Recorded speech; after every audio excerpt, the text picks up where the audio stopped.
What's going on, YouTube? We're back with another video today, and today we're going to be talking about Z-Max. Let's kind of get the elephant in the room out of the way here. This knife is broken, and we'll get into that here in the video. But we're going to be talking about Z-Max for this entire video, an in-depth look at it, probably more in-depth than I've ever gone on any other steel. Spyderco advertised this mule team in Z-Max a while back, and honestly, for the money, for being like 50 bucks, I really couldn't pass that up, and it was a good opportunity to really put this thing through the ringer and see what it can do. For those of you that don't know, Z-Max is a high-speed tool steel made by Zapp, the same company that makes LC200N, Z-Wear, and some others. They're based over in Europe, if I'm remembering correctly. I'm not sure what country, though. I think Sweden. Z-Max is somewhat similar to Maximate, but with a few differences. The composition of Z-Max is 2% carbon, 4% chromium, 5% vanadium, 10% tungsten, 5% molybdenum, and 9% cobalt. So obviously it's a super high alloy steel with 35% of the makeup being alloying elements. Compare that to something like Spy 27, which is about 22%. So quite a bit of extra elements other than carbon in there. So compared to Maximate, this has a little less chromium, vanadium, tungsten, and cobalt, but it has an addition of that 5% molybdenum that Maximate does not have. That's going to lead to some molybdenum-enriched carbides, which is going to help with some wear resistance there. To put that simply, basically it loses some wear resistance because of the lesser amounts of the elements that Maximate has, but it kind of gains it back with the molybdenum. In theory, that's how it should work. And obviously this stuff is super hard. The data sheet for Z-Max on Zapp's website says 68 to 70. This particular one was actually tested. You can see the two little dots here. And this one tested at 68.5. So pretty darn hard, right within that maximum hardness range that Zapp says that it can be taken to. So first off, let's talk about sharpening. Sharpened this one 5 or 6 different times, if I'm remembering correctly.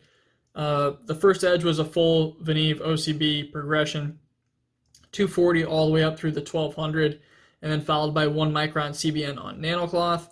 I really don't like using that 1200 grit Veneve OCB generally, just because I feel like it takes away a lot of the bite out of a steel. But Z-Max is so high in carbide volume that it works all right with it. It still has some aggression left in the edge. I definitely wouldn't choose that edge to be my edge of choice on this steel for every day, though. I feel like you lost a little bit of the aggressiveness that Z-Max can have with some other grit finishes. Every other edge that I put on this knife was 200, 600, and 1000 grit electroplated diamond, followed by 16 and 4 micron CBN on leather.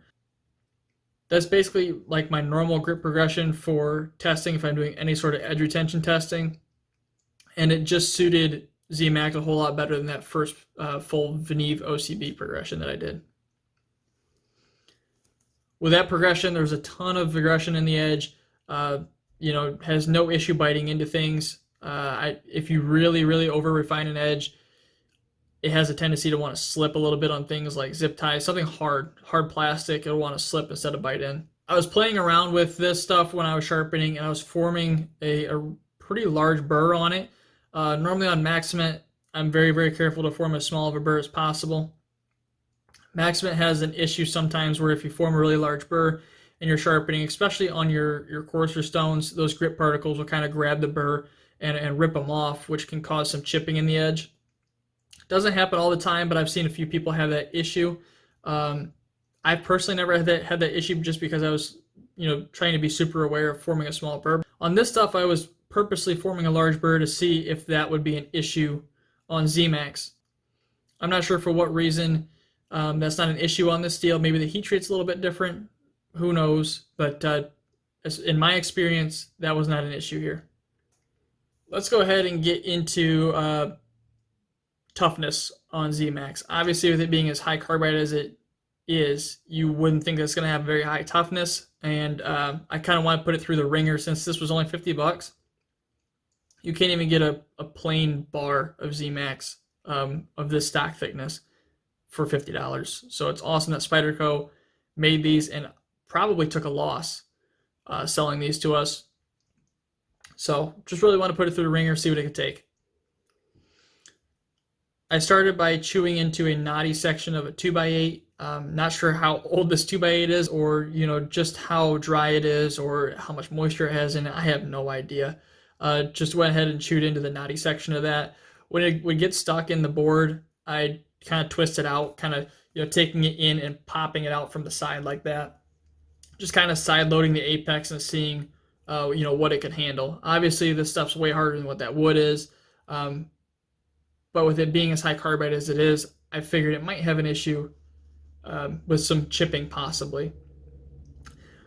I did that quite a few times. It made some noises that made me pretty concerned. So I checked, and every time I checked, the edge was perfectly fine. There was really zero damage whatsoever to it. Pretty impressed with that.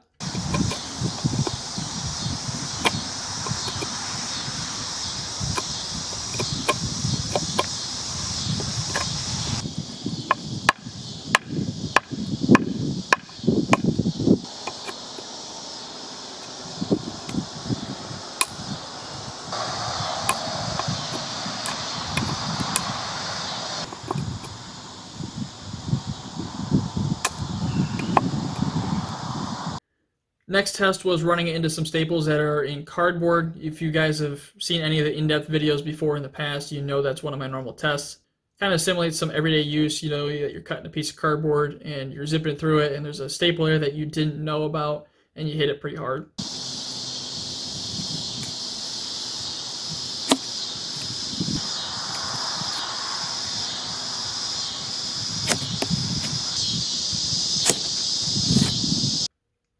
So I did that 3 times with this knife, and there was some minimal damage as to be expected. The worst one took up a very small portion of the bevel, and that really wouldn't take much work to fix, probably under 5 minutes on diamond stones.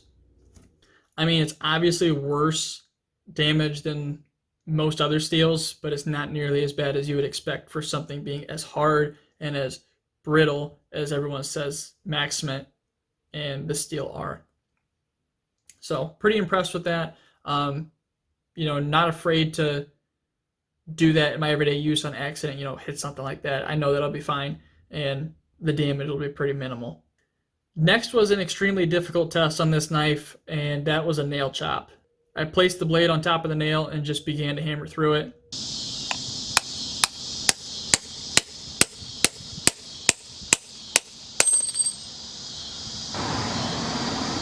And that only took 11 strikes before it shattered, leaving the blade looking like this. Kind of funny how it broke, and we'll talk about that here in a second. 11 strikes and then shattered. And I definitely expected that. It's a 20% carbide volume steel, and it never really stood a chance in a test like that. Taking a look at the damage, the edge was shattered out where the blade fractured, and a piece of steel was actually still stuck inside of the nail. With that breaking like it did, you can kind of take a look at the grain structure, and I'll throw some pictures up on the screen right now. And everything as far as grain structure, in my limited experience of being able to see blade steel like that, it looks uniform and fine grain, so I don't think that there was anything with the grain structure or the heat treatment that would lead to it, that being an issue. I actually had enough blade left to run it again, so I sharpened up what was left and tried again, but I made a few small adjustments. Watching back through that first test, I noticed that the hammer wasn't hitting square on the spine, and kind of the knife was tilted down, so the impact area as I was hitting it was very, very small, and where it broke is actually exactly where I hit right here, and I was kind of hitting down. Obviously, if the spine was like this, I was hitting down. And it's kind of funny because that's exactly how it broke. It broke down and then curved back out to where it was touching the nail.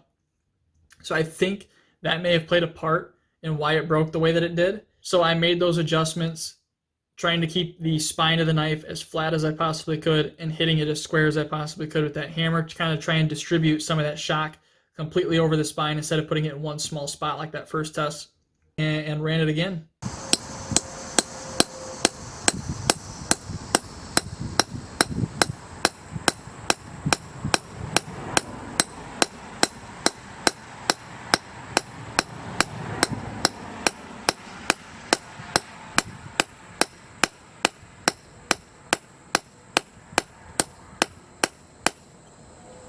And this time it took over 50 shots and still survived. You can see it's all still in, its broken form. No other catastrophic damage.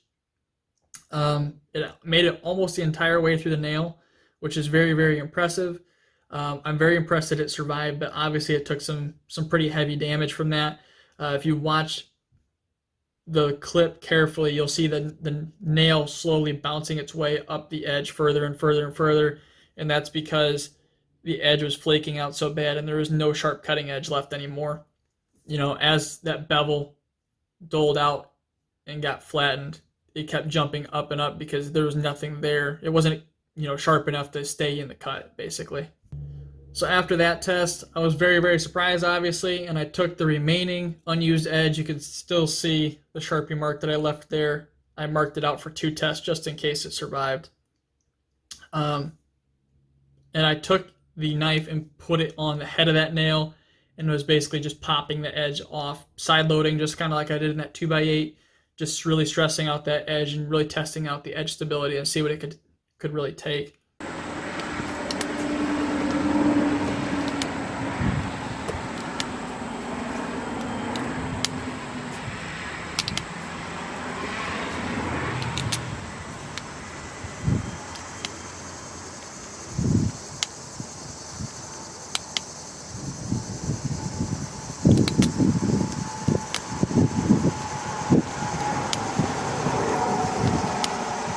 Again, that edge flaked out pretty good, but it wasn't anything that couldn't be fixed with minimal effort. You can see right here, and it's probably going to be difficult to see. I'll have microscope images up. But this whole front section right here past the blue Sharpie mark is what was tested. You can see that there's some jaggedness there, but not terrible, honestly. Very, very impressed with how it handled that. I mean, that's a lot of stress on the apex. So as far as toughness goes, it definitely performed better than I expected. I know a lot of people stay away from these super, super high carbide steels, like Z-Max, Maximate, K390 to a lesser extent, just because they feel like they're glass and people always say that they're so brittle. But I think it's important to remember that this is still steel, it's not glass, and it can really take some abuse before it has a catastrophic failure, within reason, of course. If you're going to hit it with a hammer, it's probably going to break, just like this one did. Next up was corrosion resistance. Since it broke in the toughness test, I took that broken section and broke it up a couple more times and decided to do some unscientific corrosion resistance testing. I put those 3 pieces into 3 bowls of water, one being just plain tap water, another being 2% salt water, and the other being 4% salt water. Through just a quick Google search, salt water in the ocean is roughly 3.5% salt water, so that 4% will be a little bit closer to what the ocean is for those of you guys living closer to that stuff. I am not here, so I don't normally experience any sort of corrosion on my knives, so I figured it'd be kind of cool to test this kind of stuff and see what happens. I started noticing rust on all 3 of them in under 15 minutes. But I went ahead and soaked those pieces for 14 hours just to see how much worse they would get.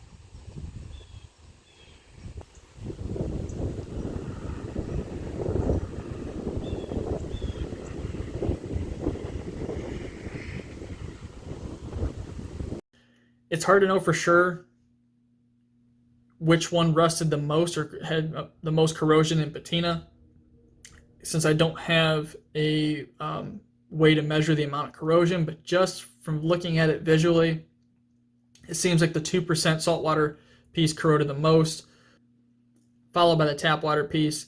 And oddly enough, the 4% saltwater piece shows the least amount of corrosion. I cleaned all those pieces off, with acetone before I put them in the water. to try and, you know, take any sort of oils off of it. Anything that would prevent corrosion and, you know, just make it a fair test. It's just interesting that the way that those results turned out. So let me know down in the comments why you guys think it turned out the way that it did. Last but not least, we have edge retention. And this is really where Z-Max should excel. You know, it's a carbide replacement steel for industry uses, just like Maximate and Rex 121 are. So this is really where it should excel. Z-Max technically has more carbide volume than Maximate, and the results should be pretty comparable. I went ahead and sharpened it up on that standard progression 200, 600, 1000 grit electroplated diamond, followed by 16 and 4 micron CBN on leather.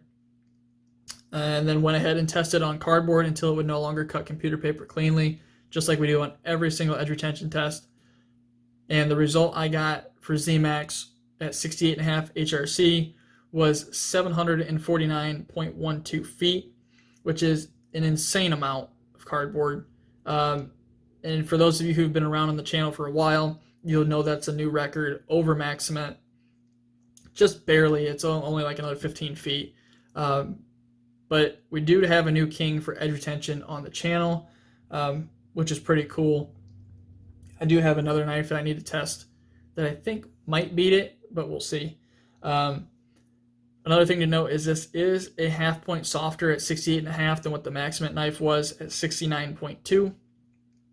So it's a half point softer, but I think the additional carbide volume over Maximate helped it a little bit in that regard, and that's where it kind of made up the difference. But anyhow, new king for edge retention on the channel, and we'll see if it can ever be overtaken. That's a pretty impressive amount of cardboard on a 1-inch section. With all that being said, let's go ahead and get into my final thoughts and conclusion here. If you enjoy high hardness, high carbide tool steels, you'll really be a fan of Z-Max. Just has phenomenal edge retention with adequate toughness and edge stability for everyday carry, but obviously a lack of corrosion resistance if that's a concern for you. I'm kind of curious as to why Spyderco ran a mule in this, possibly as a replacement to Maximate in the future. Maybe it's a little bit easier for them to work with. Maybe it has less warping issues like Maximate has had in the past. It'll just kind of be interesting to see if they do anything with it in the future. That's going to do it for the video, guys. If you enjoyed the video, drop a like down below and subscribe if you aren't already. And as always, thanks so much for watching. Have a great day.